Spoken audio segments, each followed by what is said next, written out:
Comment on fait pour dormir alors qu'on a un événement social qui va venir tout péter? C'est-à-dire qu'on a une routine de sommeil qui tient à peu près, comme moi depuis 2 semaines et demie, et on a un événement qui arrive où on sait qu'on va se coucher super tard, on va boire de l'alcool, et du coup ça va complètement décaler nos horaires de sommeil, et du coup quand on va se relancer dans la routine, on va être de nouveau décalé, et stressé, etc. Comment on fait pour participer quand même à un événement social, en sachant que ça va tout bousiller? C'est ce qui est arrivé pour moi. Le week-end dernier, j'étais voir un concert de métal, qui était en Allemagne. Donc en fait, ce week-end-là, il cumulait 3 points de pression. Le premier, c'est que j'allais devoir me lever pour prendre l'avion. Et donc la nuit de la veille, ça allait être difficile. Le deuxième point de pression, c'est que j'allais boire de l'alcool sur le premier soir. Donc je savais que j'allais me coucher bourré et que ça allait forcément dégrader mon sommeil. Le troisième point de pression, c'était que je savais que la deuxième nuit ensuite était suivie d'un autre avion. Et donc j'allais, après ces 2 nuits-là, devoir reprendre l'avion. Et donc c'est du stress et ça dégrade encore plus les nuits qu'il y a autour, quoi. Pour du contexte, pour moi c'était presque... J'ai presque hésité à ne pas y aller en fait. Parce que je me suis dit, tous ces bons efforts que j'ai fait pendant 2 semaines et demie, 3 semaines là, après toutes ces années d'insomnie et que ça commence vraiment à s'améliorer, est-ce que vraiment je vais prendre le risque de tout péter? Et donc j'étais vraiment en train de peser le pour et le contre. Et j'ai décidé d'y aller quand même. Et non seulement j'ai décidé d'y aller quand même, mais en plus j'ai décidé de le faire comme si j'allais très bien. Parce que je trouve que c'est pas une vie de devoir s'interdire de faire des choses rares comme ça, genre aller voir un concert avec un ami, boire des bières avec un ami, qu'on fait un truc peut-être une fois par an, une fois tous les 2 ans, un truc comme ça, d'aller dans un autre pays pour voir un concert. Est-ce que vraiment je veux me refuser ça, ce truc-là, là, sous prétexte que j'ai 2 semaines de bonne hygiène de sommeil? La réponse c'est non, j'ai pas envie de me retirer ça. Donc non seulement j'y ai été, mais j'y étais en me disant j'y vais comme si tout allait très bien niveau sommeil. Et je me pose même pas la question. Je bois autant que j'ai envie de boire, je mange autant que j'ai envie de manger, je me couche à l'heure que je veux me coucher. Voilà. Donc, je vais vous expliquer comment j'ai vécu ces 3 jours-là et comment je suis retourné dans ma routine ensuite. Alors déjà, il y a une théorie qui dit, d'après le docteur Matthew Walker, si vous n'avez pas vu la vidéo sur comment j'ai construit mon hygiène de sommeil qui répare mes insomnies depuis 15 ans, là, regardez la vidéo, je vous la mettrai à la fin pour que vous puissiez cliquer. Donc Matthew Walker, il dit que, en fait, enfin les recherches disent, et lui il nous le rapporte, que tu peux accumuler du sommeil précédant une nuit dont tu sais qu'elle va être difficile. C'est comme ça que certains athlètes font, les veilles de compétition, ils savent qu'ils ne vont pas dormir bien la veille d'une compétition parce qu'il y a trop d'enjeux, et du coup ça les garde stressés. Ce qu'ils font, c'est qu'ils dorment mieux la semaine d'avant, donc ils accumulent du sommeil. Au lieu de dormir 8 heures, ils vont essayer de dormir 10 heures par nuit, par exemple, 3 nuits d'affilée. J'ai essayé de faire ça, je suis pas arrivé. Parce que moi, je ne sais pas, en fait, dormir au point de pouvoir accumuler du sommeil. Non, déjà que je dors pas bien normalement, impossible. Mais j'ai essayé quand même. Ça peut être une solution pour ceux qui y arrivent. Si vous savez que vous allez passer une nuit de merde, vous accumulez du sommeil la veille, et en fait, c'est pas que ça répare le truc, mais c'est que vous avez tellement de sommeil accumulé que votre système est vachement plus résilient au fait de manquer de sommeil par la suite. Donc vous pouvez le faire ponctuellement. Donc moi, j'aurais pu faire ça, mais je l'ai pas fait. Le premier soir, je me suis dit, de toute façon, tu vas pas dormir. Tu prends l'avion demain, c'est le classique. Tu prends l'avion le lendemain, ça veut dire que ton corps est tellement dans l'anticipation du lever, 3 heures de route, pas louper l'avion, qu'en fait, même si tu es en mode, ça va, je l'ai fait 25 fois le truc, tu vas pas dormir, tu vois. Donc je me suis couché dans cette idée-là, tu dormiras pas, et j'ai pas si mal dormi. Le fait de complètement lâcher prise et de me dire, de toute façon, tu dormiras pas quoi qu'il arrive, j'ai pas si mal dormi. J'ai pas bien dormi, hein, j'ai dû dormir 6 heures fracturées, mais bon, 6 heures fracturées, c'est beaucoup mieux que 2 et rien autour, quoi. Donc, la première nuit, je suis arrivé explosé à l'aéroport, mais j'y suis arrivé sans encombre. Et comme d'habitude, en me martelant dans la tête, tu vois que même fatigué, tu fais les choses. Et même si j'avais dormi 0 heure, je serais arrivé à l'aéroport. Parce que c'est toujours comme ça. Nous, les insomniaques, on arrive à fonctionner même quand on dort pas. C'est ça qui est terrible. C'est qu'on se prouve tous les jours qu'on sait faire les choses, même si on dort pas, et ça nous fait quand même stresser. Du coup, on n'en dort pas, mais bon, bref. La deuxième nuit, comme prévu, on a été voir le concert, on a bu de l'alcool. Je me suis couché bourré à 4h du matin et levé le lendemain à midi. Donc forcément, le bloc de sommeil, non pas à midi, plutôt 10h du matin, le bloc de sommeil de 4h du matin à 10h, il était ininterrompu. Mais bon, vu que c'est de l'alcool, c'est pas du sommeil réparateur. Donc on peut pas dire que c'était une nuit très significative en termes de est-ce que le sommeil marche. Et la journée qui a suivi, c'était McDo, ciné et coucher à minuit le soir. Et donc le lendemain, après, il y avait de nouveau un avion pour rentrer. Et après 3 heures de route pour rentrer chez moi. Donc là, c'était la nuit test. Parce que généralement, moi, quand je me mettais une cuite jusqu'à maintenant, bon, c'est très rare que je me mette des cuites maintenant, c'est plutôt une fois par an, quoi. Mais généralement, quand je me mets une cuite, moi, c'est le soir de la cuite, je dors pas si mal parce que je suis bourré. Les 2 nuits qui suivent, c'est nuit blanche. Genre, je me mets une cuite le samedi soir, dimanche soir, nuit blanche, lundi soir, nuit blanche. Et je commence un peu à redormir à partir du mardi parce que je tombe de fatigue, en fait. Et le problème, c'est que ce sommeil-là, il n'est pas réparateur, Enfin, il n'est pas encore réparateur parce que c'est juste rattraper tout ce qui manque. Donc ça commence à aller mieux 7 jours après la cuite. Moi, une cuite, ça me coûte 7 jours de vie, en fait. Donc je m'attendais à ce que ça fasse ça, encore une fois. Parce qu'en plus, avec le stress de l'avion, laisse tomber. Et bien, d'avoir complètement accepté que j'allais faire une nuit blanche sur ce dernier soir, ben, j'ai fait un bloc de 7 heures de sommeil. Je me suis couché à minuit, je me suis réveillé à 7 heures. Inespéré. Je vous le dis, pour moi, c'était inespéré. Parce que ça ne m'est jamais arrivé dans ma vie, ça. Donc, qu'est-ce que ça m'a appris? Ça m'a appris que déjà, sur le cours des 2 semaines sur lesquelles j'ai mis en place cette routine de sommeil-là, c'est pas parce qu'on verrouille une routine de sommeil qu'elle est impossible à modifier et qu'on ne peut pas dormir en dehors. Parce que c'est la preuve en est, dans un contexte chaotique, mon corps a réussi à me faire dormir 7 heures d'affilée sur un bloc qui n'avait aucun rapport avec mes horaires habituels de coucher et de lever. Donc c'était très encourageant déjà ça. Et la deuxième chose, c'est que plus on lâche prise, ça on le sait tous, plus on lâche prise, plus le corps a tendance à mieux nous faire dormir.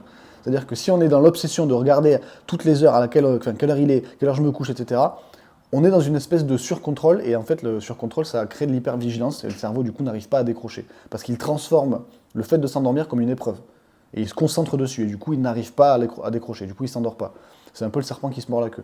Donc d'arriver à lâcher prise, c'est ce qui permet de s'endormir. Je sais que ça peut être contre-indicatif, parce qu'on se dit, mais si je construis toute cette routine de sommeil-là, en fait je contrôle tout ce que je fais pour m'endormir, donc je suis en hypervigilance, et c'est pas vrai. Parce que si la méthode, vous la faites bien, et je vous encourage vraiment à regarder la vidéo qui concerne cette méthode-là, si vous la faites bien, en fait, cette méthode, elle vous donne des bonnes habitudes et des bonnes directions pour arriver à vous caler sur votre rythme circadien naturel, mais elle ne vous force pas à rentrer dans un cadre, en fait. Elle vous donne de la marge. C'est pas « couche-toi à 21h30, pile ».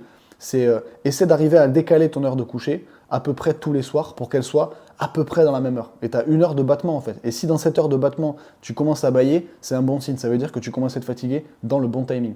Mais le bon timing, en fait, il est créé par le fait que tu éteins les lumières chez toi, que progressivement tu enlèves les stimulations, et du coup ça amène ton système vers une déconnexion.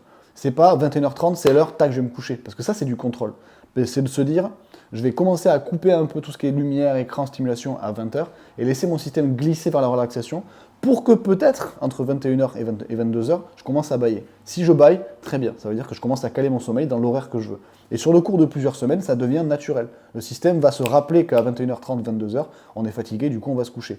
Et c'est pas grave si on se couche à 23h sur un soir. Et c'est pas grave si on se couche à 21h sur un soir parce qu'on est très fatigué.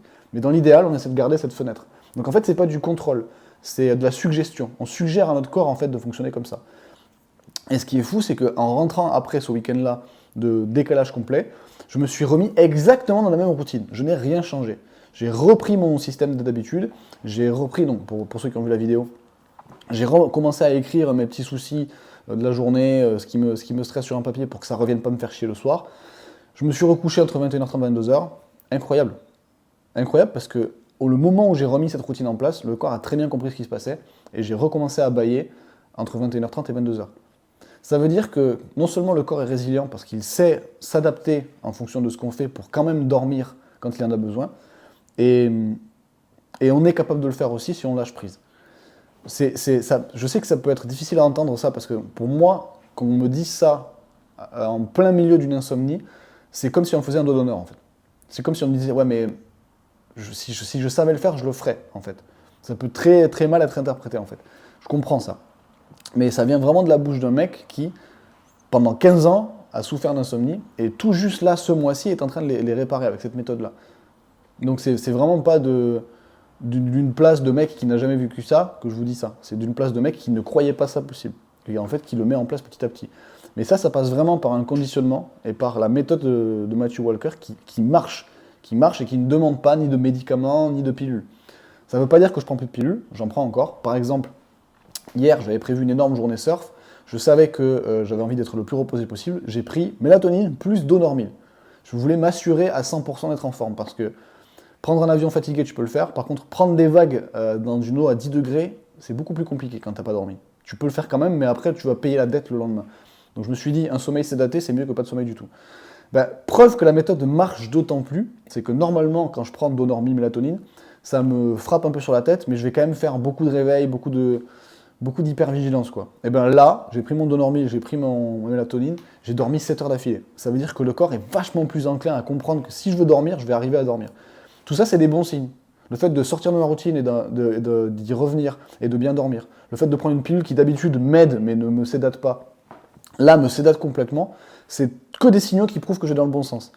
Donc, pour l'aspect un peu conseil que je peux vous donner, n'essayez surtout pas d'enlever les événements sociaux, à moins que vous ayez né tous les soirs et du coup ça vous nique votre routine évidemment, mais n'essayez pas d'enlever les événements sociaux parce que ça transforme en fait votre vie en une épreuve permanente. Ça vous rigidifie chaque jour et ça fait que ce que ça enseigne à votre cerveau, c'est que vous ne pouvez pas sortir de votre routine. Vous êtes obligé d'être prisonnier de ça. Et le but, c'est pas ça.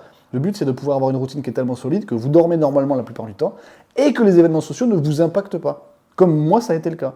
Et je vous assure que je suis toujours encore surpris que ce week-end-là de débauche, un peu d'alcool, de décalage et d'avion et tout ça, je suis vraiment surpris que ce week-end-là n'ait pas eu plus d'effets négatifs que ça.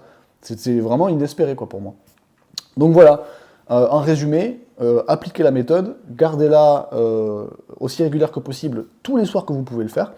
Et pour le reste du temps, quand vous avez des événements sociaux, n'essayez pas de rentrer dans un cadre, n'essayez pas de vous coucher plus tôt parce que, n'essayez pas de vous frustrer, d'autant plus parce qu'en plus vous allez ruminer. Juste vivez votre truc normalement et retournez immédiatement dans la routine. Mais ne retournez pas dans une routine où vous devez rattraper en plus. Ne vous couchez pas à 19 h en vous levant à midi, en vous disant je vais dormir le plus possible. Parce que c'est là en fait que vous apprenez de nouveau à votre cerveau à vous déconditionner, à passer du temps dans le lit, à ruminer, à essayer de surcontrôler. Non, on rentre dans la routine, l'heure habituelle, le lever habituel, à peu près, et on apprend à notre corps que non, c'est pas si grave. C'est pas si grave si les choses de temps en temps bougent un peu. Parce que c'est ça la vie en fait. C'est pas un contrôle absolu. La vie, c'est parfois arriver à prendre la vague, quoi. Voilà, c'est un peu long, donc je vais m'arrêter ici. Merci à ces gens qui regardent. J'espère que j'aide quelqu'un avec ces vidéos. Parce qu'en tout cas, moi, je vous le dis tel que je le pense, moi, c'est en train de me sauver la vie. De dormir, ça me sauve la vie, en fait. Parce que pour ceux qui savent ce que c'est l'insomnie, quand tu dors pas, ta vie, c'est de la merde. Tu te sens négatif, tu te sens triste. Tes émotions, elles sont mal gérées. Ton entraînement, il est niqué. Ta capacité de concentration, elle est bousillée. Ta libido, elle est par la fenêtre, quoi. Quand tu dors plus, putain, tout s'améliore, quoi. Tout s'améliore. C'est comme avoir une base qui arrête de trembler. Donc, d'un insomniaque à d'autres insomniaques, je vous promets, vous n'êtes pas insomniaque. Vous avez juste déconditionné votre cerveau et vous pouvez le reconditionner.